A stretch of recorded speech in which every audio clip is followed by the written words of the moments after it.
I'm Arya Schwartz, and welcome to the Winsidr Show, where it's all about the W. This is a special episode with another special guest, a real hooper averaging 15 and a half points per game, 3 rebounds, while shooting 45% from the field and scoring 20 or more points already 5 times this season.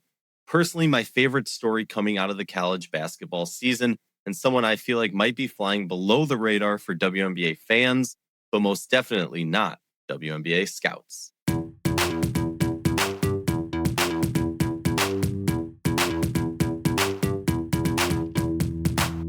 Before we get into today's show, just a quick reminder, Winsidr is fully independent WNBA coverage, and everything we do is supported by listeners like you. If you enjoy what we're doing here, you can help keep it going by joining our Patreon at patreon.com/Winsidr. That's patreon.com/Winsidr. With pricing levels for everyone, you're directly supporting the work we put into covering the W year round. We've also got a full team producing great written coverage over at winsidr.com, plus more content than ever across TikTok, Instagram, Blue Sky, Twitter, and YouTube. And if you're in the market for WNBA gear, check the affiliate links in the show notes and on winsidr.com. You get to rep the league, and Winsidr gets a little support along the way. Welcome back to the Winsidr Show. We have a good one today. If you don't know my guest, you better catch up. Snudda Collins of Texas Tech, welcome to the show. So excited to have you here. How you doing? I'm doing great. You?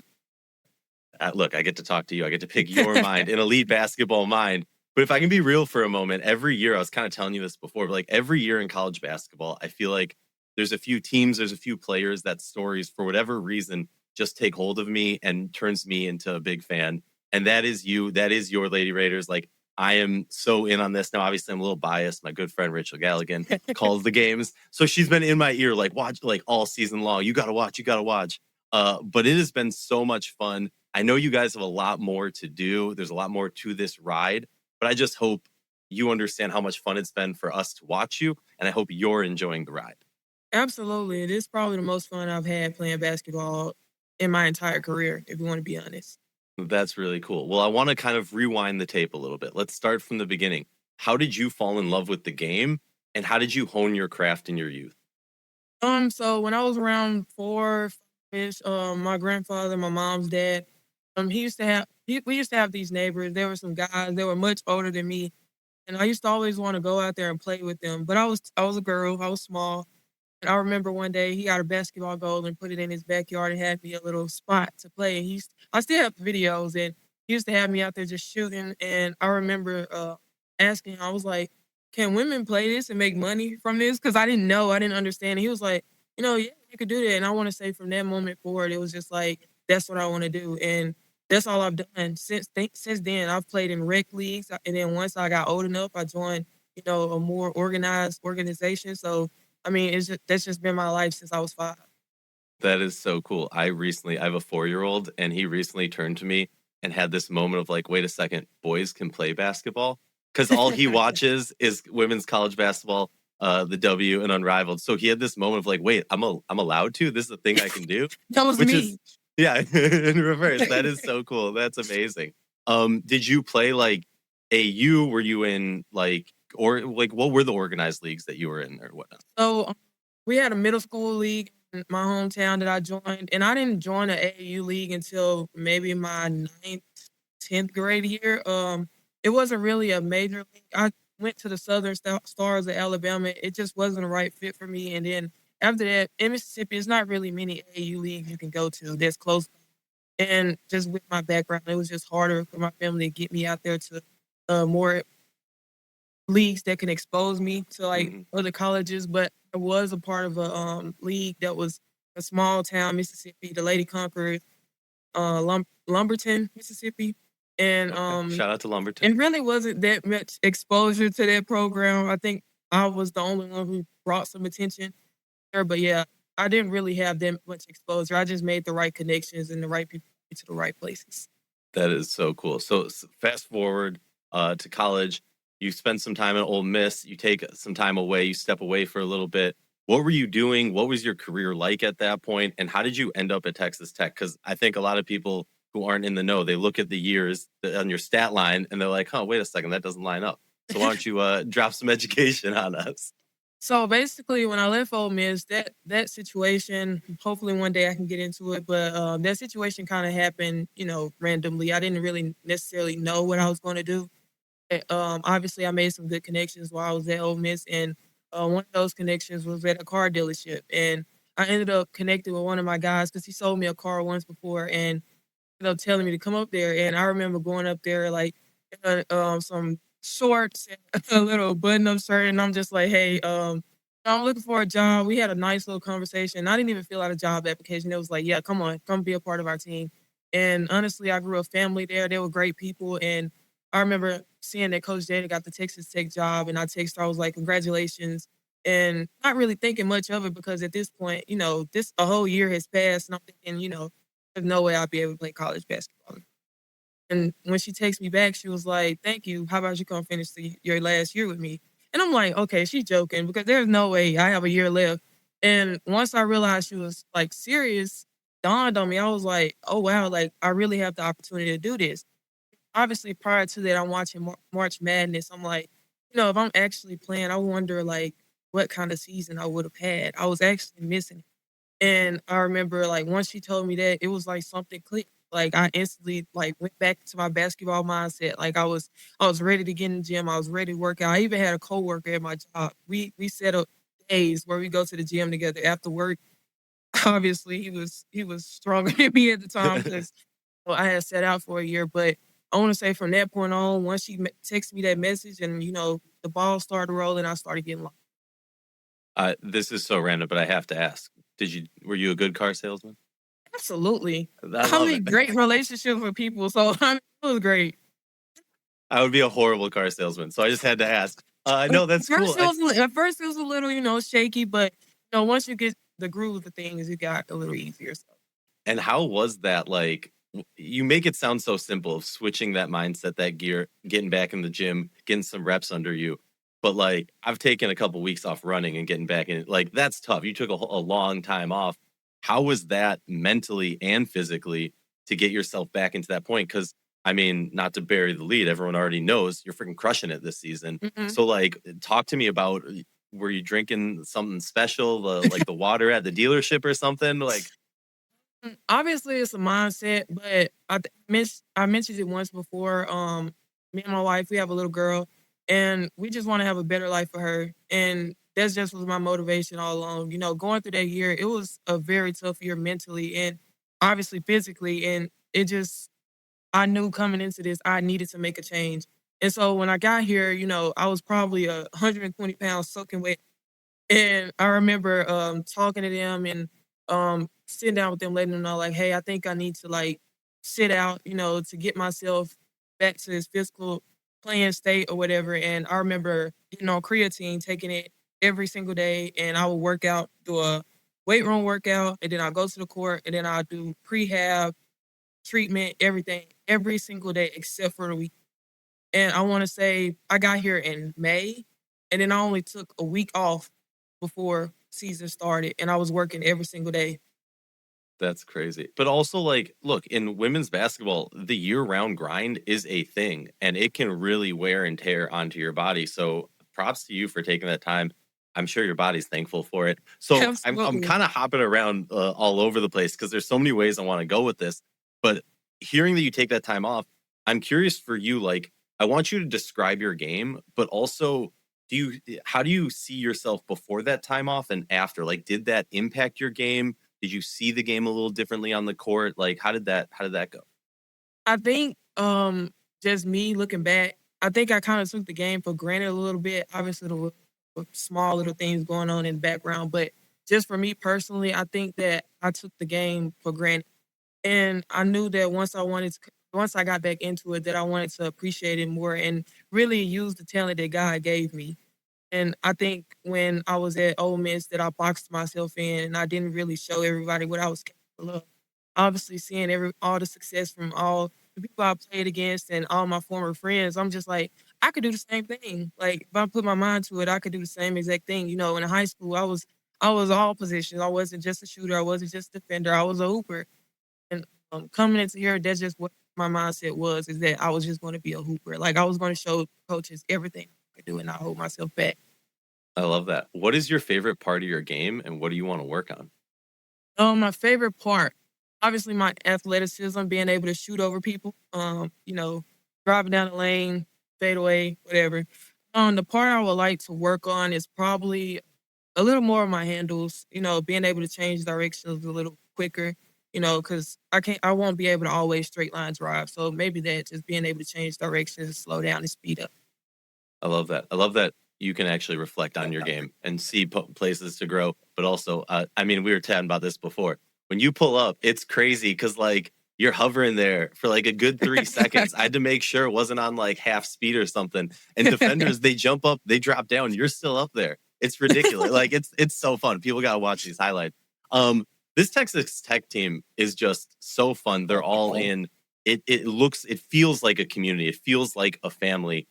Obviously we see the media, the sidelines, things like that. But what is it like being coached by Coach Gurley on, daily when the cameras aren't on? Like, what are you growing? What are you learning? What are you gleaning? I mean, for me, I can tell just off rip, just off the type of coach she is. She's not just the X's and O's coach. She really wants to have that relationship with her players, and I think that makes the difference all around. Once you have that understanding with your coach and you have that relationship, then you don't really take things to heart. So, like when it comes to her coaching and her talking to us, I mean, we listen to her, we respect her, and we play for her. So, I mean, that's just basically what it is. I mean, we love her, so just respond to her because of our relationship with her and how much she care about us. What has she been the hardest on you in your game? Like, what do you think she's like? Because I get the sense she's that person who like I see where you can grow. I'm gonna Mhm. get you to get to that point. So like, what's she trying to push you to be better at? To get out of my own way. I love Really, that. it's basically she tell me all the time, "Can't nobody stop me but me." I get in my own way sometimes. So that's the biggest thing, just getting out of my own way. I love that. So what your team is doing this season is huge on an individual level, but also for the school.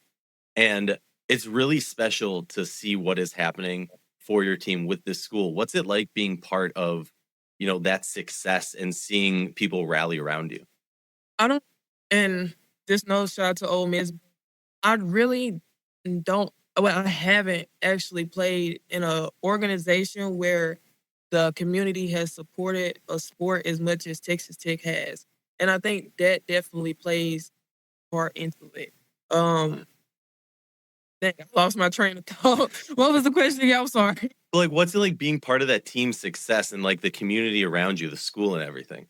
Oh yeah, so yeah, the community, they obviously just having that support, and like I said, that plays a big part in it, and it just means a lot. I mean, like I said, I've never played in front of a crowd that's so supportive or a community that's so supportive. So I mean, it just means a lot to be able to turn this program around and be a part of it, What especially is your it being 20 years since it has some kind of success. I mean, it's kind of crazy to even think about. So No, that it's great, and it's so fun to see that happening. And like, I'm from Minnesota, so besides the Lynx, all of our sports teams lose. So when good things happen, we start to get scared. right, But what right. what is your like pregame ritual? What is something no matter what you have to do before a game?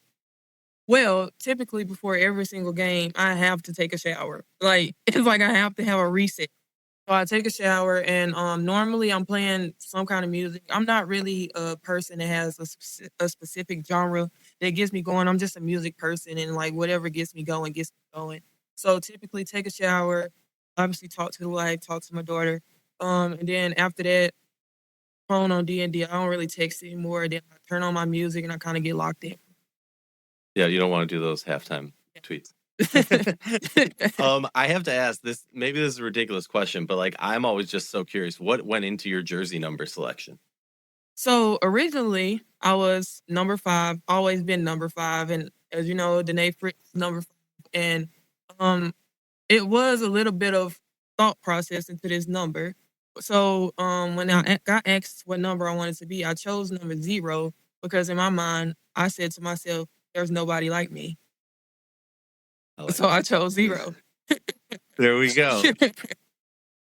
I like that a lot. No, it's always so interesting to hear like why you pick the number, and like often like you're saying, you go to a new team, that number's taken. Now you gotta, and it's fun too. It's kind of like a new hairstyle. You get to try something Absolutely. new, see And how it like I fits. said, I wanted to come into this program with a whole new level of confidence, and that was just a start. So I love that. Well, talk to me about your dreams. Obviously, we're a WNBA podcast, WNBA centric.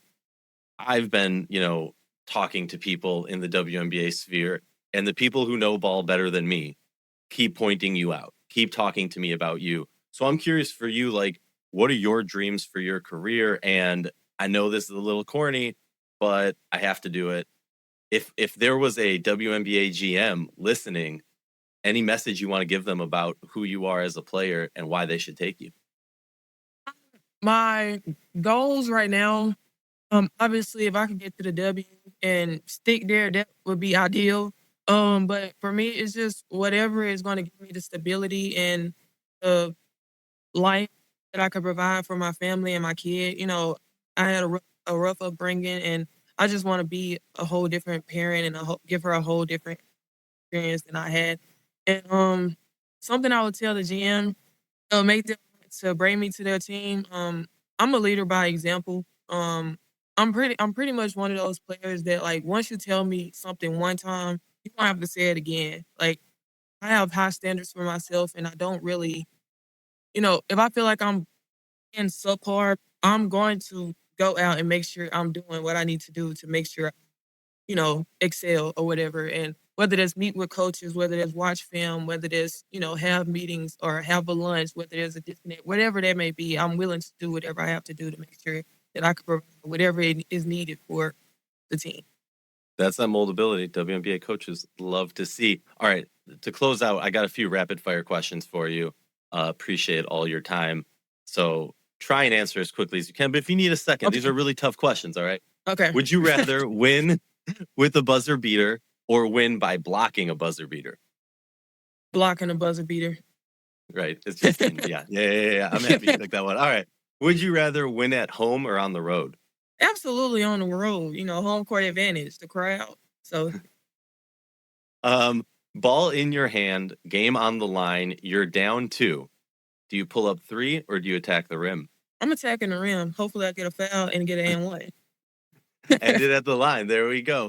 Who is your favorite WNBA player? Ooh, A'ja Wilson. Okay, there we go. I'm going to say that because it's who?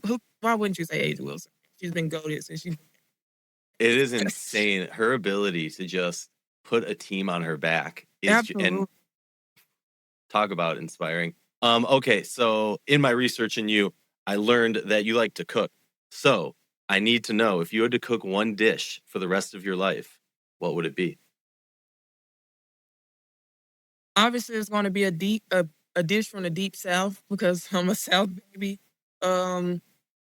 Probably something with cabbage, cornbread, mac and cheese, pot roast, catfish, something wrong. Cornbread, something along those lines. Grandma's home cooked meals, something like that. What I grew up on, what I learned to cook first. So yeah. I love that. And my last question is, have you cooked anything for Coach yet? Not yet, but they have been asking me since I got here for me to make them some gumbos, some seafood gumbos. So I have to deliver that before the season is over. There we go. Well, I love it. Thank you so much for your time. Wishing you all the best. So excited to see what you're going to do the rest of the season. Thank you so much. To close this episode out, I just want to say thank you for listening and supporting independent WNBA coverage. Winsidr has been doing this for a long time, and it only works because of this community. Thank you.